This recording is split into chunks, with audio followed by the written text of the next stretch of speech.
Então, a temática 2 dos conhecimentos gerais, desafio do Estado de Direito, Democracia e Cidadania, em relação aos subtópicos 2.1, 2.2, 2.3 e 2.7, a gente vai ver aqui e agora, nesse conteúdo. Direito da cidadania, considerações iniciais. Para este encontro, reservamos os seguintes tópicos da matéria: Estado Democrático de Direito, Direitos Humanos e Cidadania. Veremos, portanto, alguns assuntos relacionados com os direitos de cidadania, que remete a fundo assuntos estudados em teoria geral do Estado. Direitos humanos e cidadania. A cidadania é um conceito decorrente do princípio do Estado democrático de direito, que envolve a participação das pessoas na condução dos negócios e interesses do Estado. Dessa forma, conceitua-se cidadania no direito de participar da política e dos negócios do Estado. Todos os direitos relacionados à participação política são direitos de cidadania. Em nossa Constituição Federal, a cidadania é prescrita como um dos fundamentos da República. Artigo 1. A República Federativa do Brasil, formada pela união indissolúvel dos Estados e dos municípios e do Distrito Federal, constitui-se em Estado democrático de direito e tem como fundamentos, no inciso 2, a cidadania. Assim, é direito fundamental a convivência em uma comunidade politicamente articulada, que confere aos cidadãos um conjunto de direitos e de obrigações, sob a regência da Constituição Federal. Doutrinariamente, a cidadania é distinguida em formal e material. A cidadania, em sentido formal, refere-se à nacionalidade, vale dizer aos critérios jurídicos e políticos que vinculam determinada pessoa ao Estado. Estudamos a cidadania em sentido formal quando analisamos o artigo 12 da Constituição Federal, que define a nacionalidade brasileira nata e estabelece os critérios para que determinada pessoa adquira a nacionalidade brasileira. A consequência direta da aquisição da cidadania em sentido formal é a titularidade de direitos civis, políticos e sociais assegurados àquela comunidade. Entretanto, esse conjunto de direitos não é assegurado de forma uniforme a todas as pessoas, e é justamente nesse aspecto que surge o interesse pela cidadania em sentido material. A cidadania em sentido material, por sua vez, refere-se à extensão dos direitos originariamente previstos a todas as pessoas que integram a nação. Nesse contexto, a cidadania em sentido material aproxima-se do conceito de igualdade jurídica, o qual analisamos acima, à medida em que apenas a previsão de tais direitos sem a correta efetivação não confere plena cidadania à pessoa. Vejamos, por exemplo, o direito à segurança, que vem expressamente previsto no caput do artigo 5º da Constituição Federal, embora assegurado expressamente como um dos princípios direitos, como um dos principais direitos fundamentais da nossa Constituição, a não efetivação deste direito implica na supressão de parcela da cidadania. Afirma-se que a plena cidadania somente é alcançada após a evolução por três níveis: direitos civis, que são os direitos inerentes à liberdade individual, liberdade de expressão e de pensamento, direito de propriedade em conclusão de contratos, direito à justiça; direitos políticos, direito de participação no exercício do poder político como eleito ou eleitor no conjunto das instituições de autoridade pública; direitos sociais, conjunto de direitos relativos ao bem-estar econômico e social, desde a segurança até o direito de partilhar no nível de vida segundo os padrões prevalecentes na sociedade. Constituição como norma máxima e fundamental do Estado. A Constituição Federal é a norma máxima de um Estado. Regulamenta assuntos importantes como direitos fundamentais, organização do poder, distribuição de competências, exercício das funções políticas e forma de governo. Essas regras dão origem ao Estado, que nada mais é do que um contrato aceito por um grupo de pessoas de determinado território. A Constituição Federal de 88 deu origem ao Estado brasileiro atual. Portanto, o que veremos aqui são algumas regras que organizam e estruturam o Estado brasileiro segundo o que prevê a Constituição Federal. Elementos fundamentais de um Estado. Para a criação e constituição do Estado brasileiro foi necessária a reunião do povo em nosso território, que soberanamente, ou seja, sem qualquer interferência de qualquer outro país, estabeleceu a Constituição.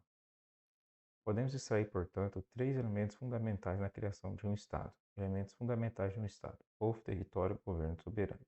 Vejamos cada um deles.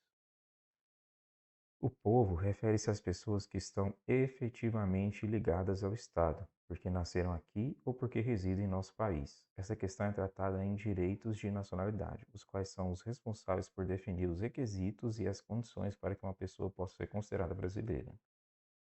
A definição de território compreende o limite espacial onde está situado o povo brasileiro. O governo soberano, por fim, refere-se à titularidade do poder para comandar o Estado brasileiro. Ao governo compete regulamentar a vida em sociedade de acordo com os parâmetros definidos na Constituição. Compete também executar as prescrições da Constituição Federal e da legislação infraconstitucional, bem como julgar os conflitos que surgirem no convívio social. A soberania é atribuída ao povo, detentor do poder supremo, e é classificada interna e externa. Internamente, a soberania refere-se ao poder conferido ao Estado brasileiro sobre qualquer outro poder existente na sociedade. O único poder institucionalizado responsável por gerir o Brasil são os poderes constituídos pela Constituição Federal. Além da soberania interna, nosso país é soberano internacionalmente, na medida em que nenhum outro país ou organização internacional poderá sujeitar o Estado brasileiro à força. O Brasil é independente e autodeterminado em relação aos demais países. A soberania é entendido como o poder supremo que o Estado possui dentro de seus limites territoriais e, internacionalmente, refere-se à não sujeição a nenhum outro poder no âmbito internacional. Trata-se de um governo soberano, porque não está vinculado dentro de seus limites territoriais a nenhum outro poder social ou Estado. Povo são as pessoas ligadas ao Estado, né, que fazem parte de um governo dentro de um território. Território, delimitação territorial onde está situado o povo. Governo soberano, titularidade para comando do povo brasileiro dentro de um território. Vimos assim os elementos que caracterizam o Estado brasileiro, cujo regramento fundamental está na Constituição Federal. Vamos avançar na sequência para algumas regras iniciais previstas na Constituição Federal. Elas irão esclarecer que, embora o poder seja conferido ao poder, o exercício poderá ser atribuído a terceiros, quando são escolhidos os seus representantes. Segundo o artigo 1, parágrafo único.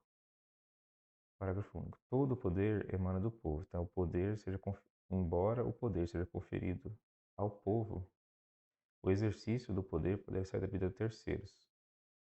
Que eu falo aqui, né? Parágrafo único. Todo poder emana do povo, que o exerce por meio de representantes eleitos ou diretamente nos termos da Constituição.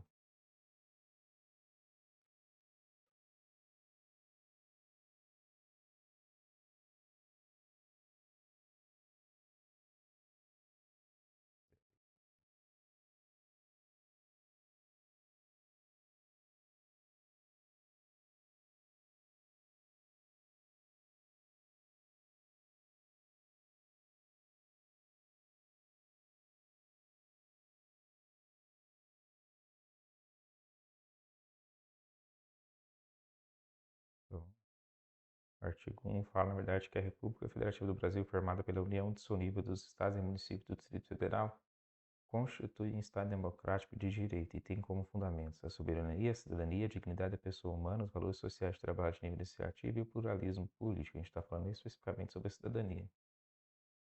Falou também sobre a soberania, né? Aí o parágrafo único do artigo 1 fala: todo o poder emana do povo, que o exerce meio de representantes eleitos ou diretamente nos termos dessa Constituição. Assim, o poder é do povo, será exercido diretamente pelo povo ou indiretamente por intermédio de representantes eleitos. Como vimos no documento federal que estrutura o Estado brasileiro é a Constituição, um documento jurídico que vincula os detentores do poder e os seus exercentes, ou seja, o povo e os representantes eleitos. Todos são sujeitos à lei. Estado Democrático do Direito. Ao ratificar a submissão do Estado brasileiro à lei, prevê o artigo 1, em seu caput, que o Brasil é um Estado democrático de direito. Vamos destrinchar essa expressão. Estado Democrático de Direito. O Estado Constitucional define que o Brasil é um Estado de direito, de modo que compete à lei exercer papel fundamental. O texto constitucional define que o Brasil é um Estado de direito, de modo que compete à lei exercer papel fundamental, pois todas as pessoas que residem no território estão submetidas ao ordenamento jurídico brasileiro, composto pela Constituição e pela legislação infraconstitucional. Não só quem reside, né? Quem estejam passando também. Entrou no território está submetido. Ademais, segundo essa nossa Constituição, o Brasil é um Estado democrático. Devemos prestar atenção nesse conceito, porque ele é fundamental para o estudo dos direitos de cidadania.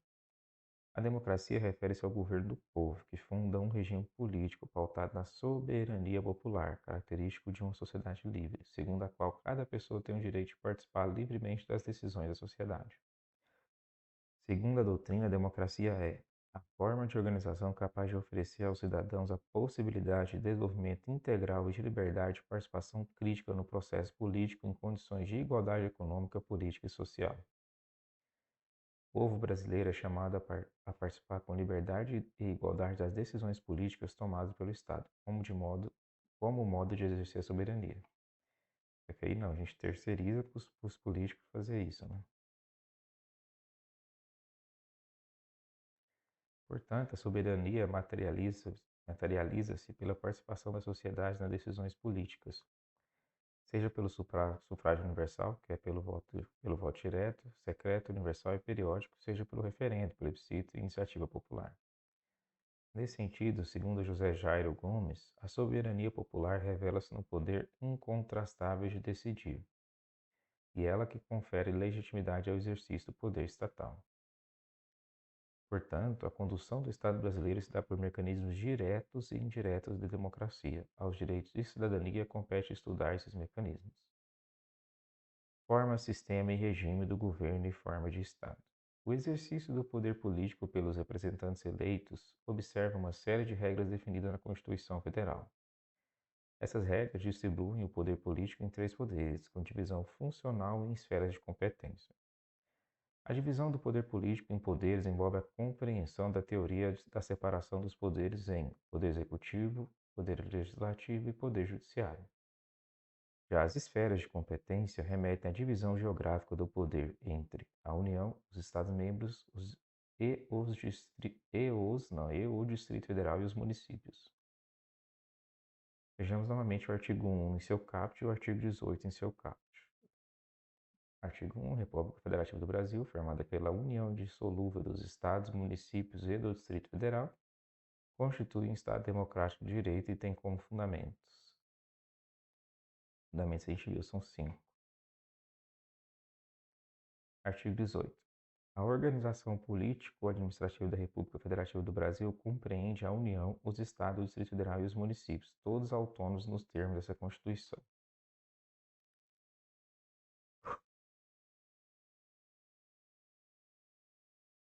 Certo. Em regra, os países considerados democráticos possuem a divisão funcional do poder político.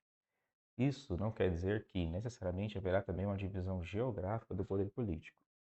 Melhor explicando, os Estados militares democráticos possuem divisão funcional de poderes, mas não possuem divisão geográfica, ou seja, não são divididos em União, em Estados-membros e em municípios, tal como o Brasil.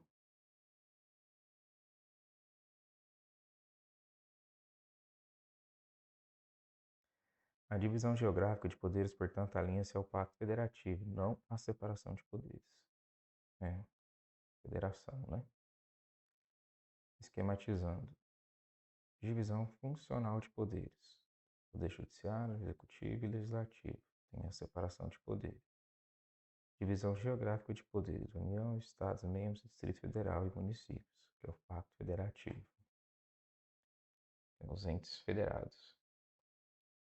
Não iremos destrinchar todas as regras relativas à organização e à estruturação do Estado brasileiro. Não é assunto pertinente à nossa matéria. Contudo, uma breve compreensão dessa estruturação será fundamental para a compreensão dos direitos de cidadania.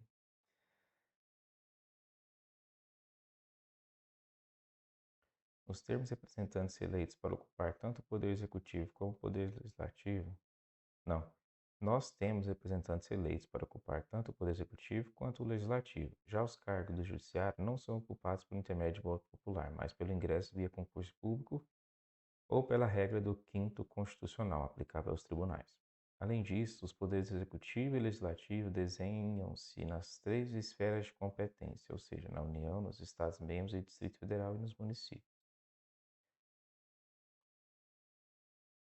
Assim, na União, a gente tem o Poder Executivo, Presidente e Vice-Presidente, Legislativo Federal, que é o Congresso Nacional, Câmara dos Deputados, Senado Federal, e tem o Judiciário Federal, que é a Justiça Federal, do Trabalho, Militar e Eleitoral. Nos Estados-membros e Distrito Federal, a gente tem o Poder Executivo Estadual, com governador e vice-governador, o Legislativo Estadual, que são as Assembleias Legislativas, e o Judiciário Estadual, que é a Justiça Comum. Nos municípios tem os prefeitos e vice-prefeito ocupando o poder executivo municipal e o legislativo municipal é desempenhado pelas câmeras legislativas. Desses esquemas, devem pontuar algumas observações. Não temos poder judiciário municipal. A estrutura do poder judiciário brasileiro é alçada apenas no âmbito federal e estadual. A Justiça Eleitoral, embora estruturada nos Estados-membros e Distrito Federal, integra-se à esfera federal de competências. Longe de qualquer profundidade teórica, traçamos uma ideia geral da estruturação do nosso Estado, mas que será fundamental para o desenvolvimento dos nossos estudos. Para arrematar o estudo da organização e da estrutura do nosso Estado, resta analisar algumas regras gerais que disciplinam o funcionamento do Estado brasileiro. Vamos iniciar com um esquema simples e, na sequência, vejamos cada um desses conceitos em separado. Forma de governo, república, de Estado federativo, sistema de governo presidencialista, regime de governo democrático. Parte da doutrina denomina a forma de governo e o regime de governo como princípios. Isso destaca a importância desse assunto para a nossa prova. Então, princípio, o governo ser a forma de governo ser república e a forma dos estados federativos. Desse modo, podemos afirmar que são princípios constitucionais, o princípio republicano e o princípio democrático, que passamos a estudar a seguir. Princípio republicano.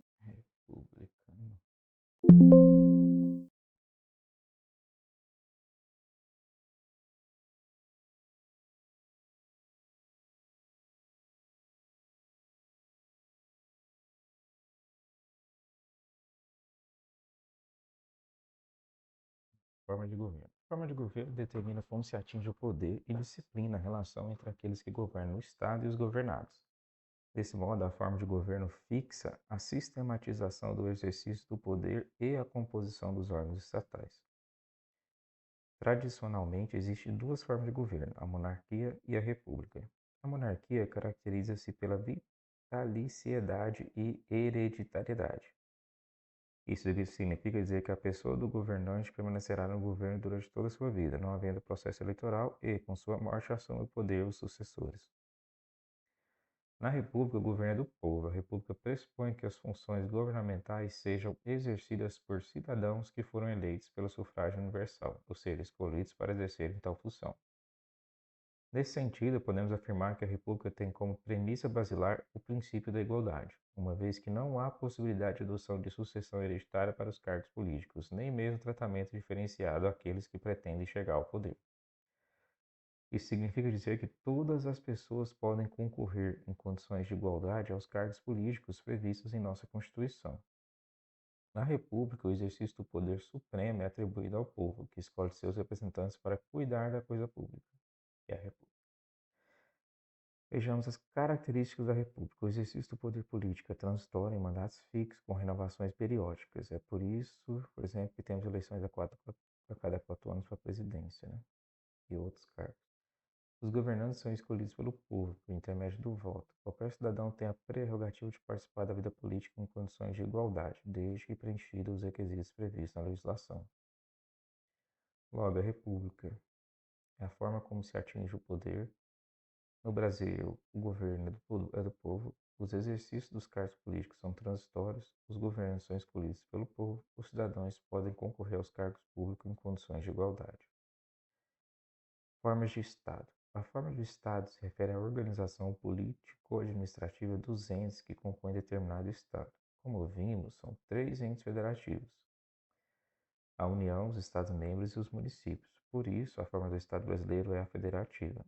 Tradicionalmente, a forma adotada por determinado Estado pode ser federativa ou unitária.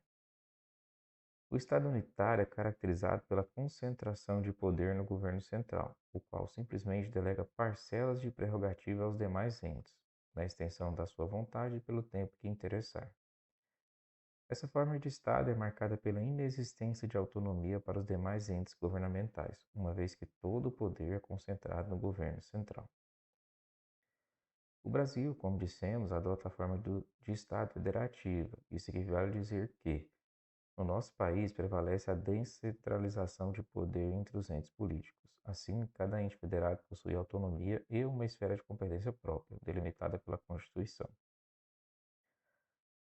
A autonomia dos entes federados se caracteriza em especial pela capacidade de autogoverno, sendo garantida a competência orçamentária, administrativa, legislativa, financeira e, principalmente, tributária. Podemos citar como outra característica do federalismo a aptidão de produção de leis pelos entes federados, tendo em vista a possibilidade de os estados e municípios legislarem, desde que observados certos parâmetros constitucionais.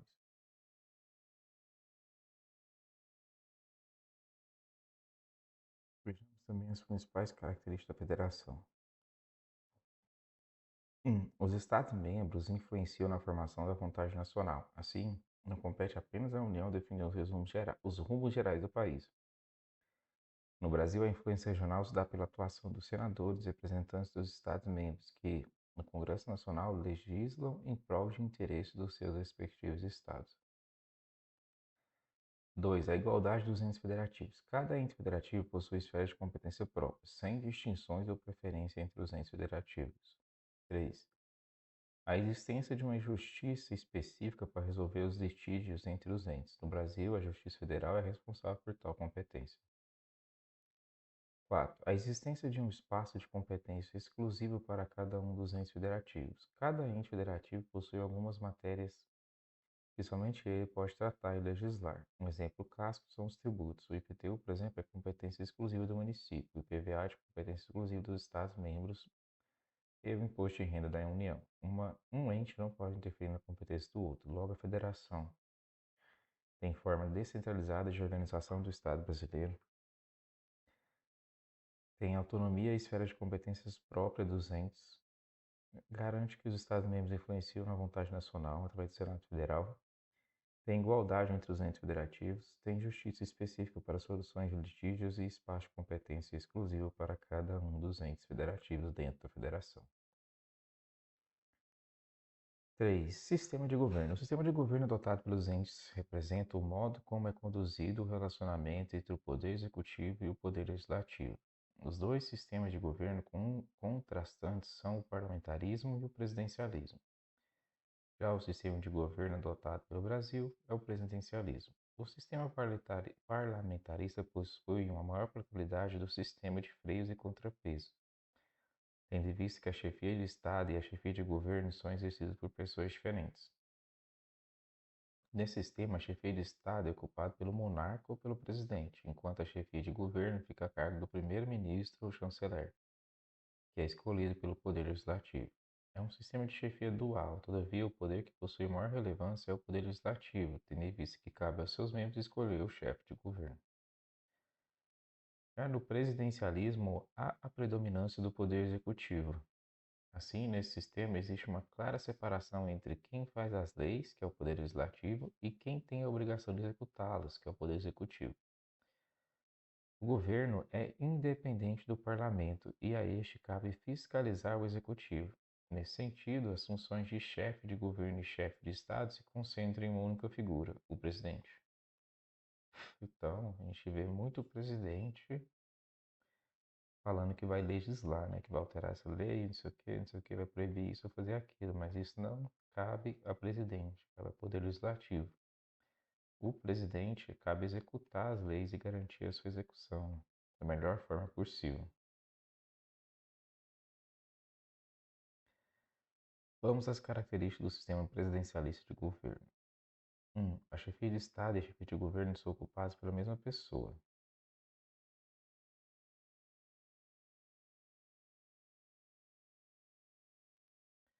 O chefe do governo é o representante do país no âmbito da política e da economia interna, representa o país nas relações com os cidadãos e com os demais entes. O chefe de Estado representa o país em relação a outros países, ou seja, representa o país internacionalmente. No Brasil, tanto a chefia de Estado como a chefia de governo são exercidas pelo presidente da República.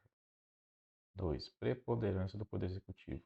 3. A chefia de governo é ocupada pelo candidato que individualmente alcançar o maior número de votos. Determina a Constituição que o presidente será eleito se obtiver a maioria absoluta dos votos válidos. 4. O Poder Legislativo não participa diretamente do governo. Presidencialismo. Modo como é conduzido o relacionamento entre o Poder Executivo e o Legislativo. Há predominância do poder executivo, a chefia de Estado e a chefia de governo é exercida pelo presidente da República, o poder legislativo não participa diretamente do governo. Vejamos, por fim, o regime de governo. 4. Regime de governo. O regime de governo adotado no Brasil é o regime democrático e é exatamente o qual permite a aplicação dos direitos e da cidadania. Na verdade, a Constituição Federal consagrou o Brasil como um Estado democrático o que caracteriza, segundo Francisco de Ser Barros, uma convergência de vontades entre os legalmente administrados povos e aqueles que legitimamente administram o governo. O regime democrático, com maior ou menor amplitude, é o adotado na maior parte das nações desenvolvidas. A participação popular nas decisões do governo eleito confere-lhe maior legitimidade, o que permite, pelo menos em tese, a fiscalização do governo e a possibilidade de discussão na tomada de decisões. Esse regime de governo pressupõe uma interação, uma interação entre os entes governamentais e a sociedade. Tem como princípio a participação popular e o respeito aos direitos fundamentais dos cidadãos. No Brasil, a democracia é exercida em regra de forma indireta, ou seja, o povo não toma as decisões políticas direta e pessoalmente, uma vez que os representantes são eleitos pela sociedade para, em nome da sociedade, segundo os interesses desta, escolher os caminhos que serão seguidos. Assim, para a formação de uma democracia representativa indireta, há a necessidade de que os representantes sejam legitimamente eleitos.